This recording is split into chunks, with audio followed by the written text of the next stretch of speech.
Hello friend, welcome back to study wire YouTube channel. और जैसा कि आप थंबनेल देख रहे हैं कि एमपी पुलिस जेल प्रहरी 2020, ठीक है दोस्तों। तो ये बिल्कुल एक गुड न्यूज़ है सभी स्टूडेंटों के लिए, ठीक है, सभी एस्पिरेंट के लिए जो कि जेल प्रहरी, एमपी पुलिस या एमपीएसआई या एमपी की वैकेंसी का वेट कर रहे थे। तो पीईबी ने आज एक नया नोटिफिकेशन जारी कर दिया है जिसमें जो जेल प्रहरी की पूरी पूरी रूल बुक डाल दी है। इसमें कितनी वैकेंसी है, कितनी एज है, कब से फॉर्म भरना स्टार्ट होंगे, कब तक चलेंगे, ठीक है, और उसकी फीस कितनी है, मापदंड कितना है, एग्जाम डेट कब है। तो सारी पूरी की पूरी डिटेल हम इस लेक्चर में डिस्कस करेंगे।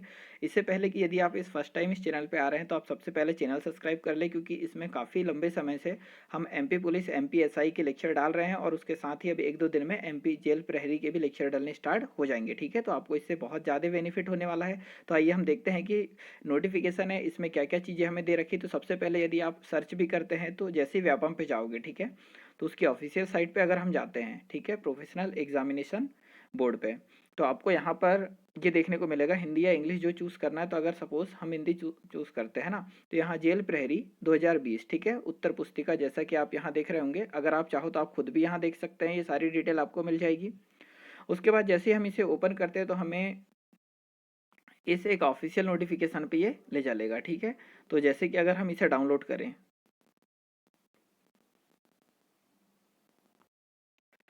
जैसे हम इस उत्तर पुस्तिका पे क्लिक करेंगे तो हमारे सामने कुछ इस प्रकार से एक फाइल डाउनलोड हो रही होगी और ये सामने आ जाएगी, ठीक है। तो अब हम देखते हैं इसमें क्या क्या चीज़ें हमारे काम की है और हमारे काम की मैक्सिमम चीज़ें होगी इसमें जिसका ध्यान हमें रखना चाहिए, ठीक है। सबसे पहले तो हम ये देख लेते हैं कि पेपर जो होना कब है और इसके फॉर्म भरने की डेट कब से है। तो आवेदन पत्र भरने की प्रारंभिक तिथि की अगर हम बात करें तो 27/7/20, ठीक है, मतलब 27 जुलाई 2020 से इसके आवेदन पत्र जो भरने की फॉर्म की तिथि स्टार्ट हो जाएगी। और अगर हम अंतिम तिथि की बात करें तो 10/8/2020, मतलब 10 अगस्त तक, ठीक है, 10 अगस्त तक फॉर्म भरे जा सकते हैं। और उसके बाद अगर हम देखें यार तो यहाँ डायरेक्टली हम देख सकते हैं कि परीक्षा दिनांक, ठीक है, मतलब परीक्षा कब से होगी तो 9 से 10, ठीक है, सॉरी 3 से लेकर 10 नवंबर तक परीक्षा की डेट आ गई। और यहीं पर हम देख लेते हैं, बाकी आगे चल के हम सिलेबस भी देख लेते हैं इसी में, ठीक है, और क्या क्या चीज़ें मापदंड की हमें आवश्यकता है वो सारी चीज़ें भी इसमें डिस्कस कर लेंगे हम।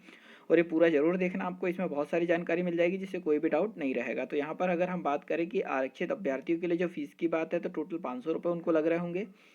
और अगर हम बाकी जाति की देखें तो एसटी, एससी, ओबीसी, ठीक है, तो इनके लग रहे हैं टोटल 250 रुपये। और यहीं पर अगर हम बात करें आगे देखते हैं, ठीक है। और एग्जाम डेट जैसे कि हमने देखा कि 3 से लेकर 10 नवंबर तक है 2020 का, ठीक है। तो इसमें प्रथम और द्वितीय चरण मतलब दो पालियों में होगा, एक तो सुबह और एक शाम को। तो सुबह अगर हम जब जाते हैं तो एग्ज़ाम हॉल में एंट्री करने की जो टाइमिंग है वो है 7 से 8, और एग्ज़ाम समय जो है हमारा 7:50 से लेकर, सॉरी मतलब 9 बजे से लेकर, 9 से लेकर कितने बजे तक तो 12 बजे तक 3 घंटे का पेपर होना है, ठीक है। अगली सेकंड टाइमिंग जो होगी तो सेकंड टाइमिंग जो एंट्री करने की है वो 12 से लेकर 1 तक है, और वहीं पर टाइमिंग जो पेपर होना है वो होना है 2 बजे से लेकर 5 बजे तक। अब आगे हम देख लेते हैं, यहाँ पर काफ़ी कुछ जानकारी दी है तो आप इसे वीडियो को रोक कर ये सारी चीज़ें आप पढ़ सकते हैं। आगे हम देखते हैं सबसे पहले कि टोटल नंबर ऑफ वैकेंसी कितनी है, ठीक है, और कौन से कास्ट में कौन सी कितनी वैकेंसी डाली है। तो सबसे पहले अगर हम यहाँ देखें तो देखो टोटल आपको दिख रही होगी 282, ठीक है। और यहीं पर हम देख लेंगे तो आरक्षित है, ठीक है, जनरल कोटे में जाएगी 105 वैकेंसी, ईडब्ल्यूएस में जाएगी 11, और अनुसूचित जाति में 45, और अनुसूचित जनजाति में 56, और अन्य पिछड़ा वर्ग में 76। वैसे यहाँ आप देख लोगे, ठीक है, सभी वर्गों के लिए ये ओपन है 33/8। ये सारी चीज़ें आप यहाँ वीडियो रोक के जरूर पढ़ लेना। और ये महिलाओं के लिए आरक्षित है, ठीक है। फिर यहाँ पर भी ये होमगार्ड के लिए हो जाएगा और भूतपूर्व सैनिक के लिए। तो यार टोटल 286 हो गई। अब आगे चल के हम देख लेते हैं, यहाँ पर और है संविदा कर्मी, ठीक है, उनके लिए 20% आरक्षण दे रखा है कि जो पहले से संविदा कर्मी है जेल प्रहरी में उन लोगों के लिए आरक्षण है। उन लोगों के लिए भी जैसे अनारक्षित पद के लिए टोटल 21 वैकेंसी, और उसी ईडब्ल्यूएस में जाएंगे तो कोई वैकेंसी नहीं है, परंतु अनुसूचित जाति के लिए 9 है, अनुसूचित जनजाति के लिए 11 वैकेंसी, और अन्य पिछड़ा वर्ग के लिए 15, मतलब 56 वैकेंसी ऐसी है जो कि ऐसे कर्मियों के लिए है जो पहले से जेल प्रहरी में अपना योगदान दे रहे हैं और उन लोगों के लिए है, ठीक है। अब यहाँ पर देखते हैं न्यूनतम शैक्षणिक योग्यता। तो सबसे पहले आवेदक को, ठीक है, आवेदक को 10+2 प्रणाली की अधिनियम मतलब कम से कम हाई स्कूल उत्तीर्ण होना चाहिए, ठीक है, हाई स्कूल या हायर सेकेंडरी अथवा पुरानी प्रणाली के अनुसार हायर सेकेंडरी उत्तीर्ण होना चाहिए। वहीं पर अगर हम बात करें तो यहाँ पर शारीरिक मापदंड की अगर देख लें, बात कर ले तो शारीरिक मापदंड में जो पुरुष होगा उसकी हाइट आएगी 165 सेंटीमीटर, और सीने की अगर हम बात करें तो 83, बिना फुलाए की बात हो रही है ना। तो 83 सेंटीमीटर, और हाइट कितनी जा रही है तो 165 सेंटीमीटर। और यहाँ महिला अभ्यर्थियों के लिए बात करें तो 158 जो कि हाइट होनी चाहिए आपकी सेंटीमीटर में, तो आप इसके लिए एलिजिबल होंगे। आगे हम देख लेते हैं, इसमें और भी सारी जानकारी मिल जाएगी हमको। और यहाँ पर अगर आप आरक्षण की बात करें तो 20% आरक्षण है अनुसूचित जनजाति को, और अनुसूचित जाति का 16%, और अन्य पिछड़ा वर्ग का 27, और अन्य को कितना, सॉरी यहाँ पर जो जनरल हो जाएगा उनके लिए कितना हो जाएगा, आर्थिक रूप से कमजोर, ठीक है, जो कि जनरल में आएंगे उनके लिए 10%। आगे हम देख लेते हैं इसमें और सारी चीज़ें।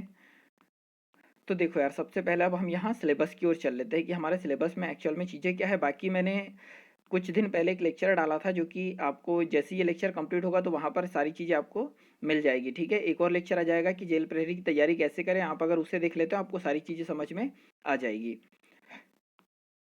यहाँ पर हम बात कर लेते हैं यार कि इसका जो सिलेबस है वो कुछ चेंज हुआ है या पुराना ही पैटर्न दे रखा है। तो यहाँ पर हम ये पहुँच जाते हैं 33, ठीक है, पेज नंबर 33 में। हाँ, यहाँ आते हैं तो यहाँ हम देख लेते हैं कि सबसे पहले सिलेबस में क्या है। तो टोटल 100 अंक का पेपर है, ठीक है।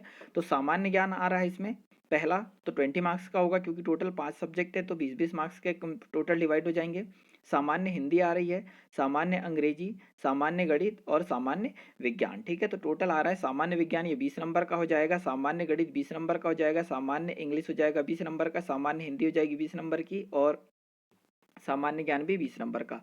सबसे इंपॉर्टेंट है यहाँ पर इस चीज को नोटिस करना, ठीक है। यहाँ पर देख लीजिए नोट, माध्यमिक शिक्षा मंडल मध्य प्रदेश 10+2 प्रणाली के अंतर्गत हाई स्कूल परीक्षा कक्षा 10वीं तक पाठ्यक्रम होगा। मतलब 10वीं तक की क्लास की जो एनसीईआरटी जो आज के प्रचलन में बुक है उस आधार पर हमारा पूरा पेपर बन रहा होगा।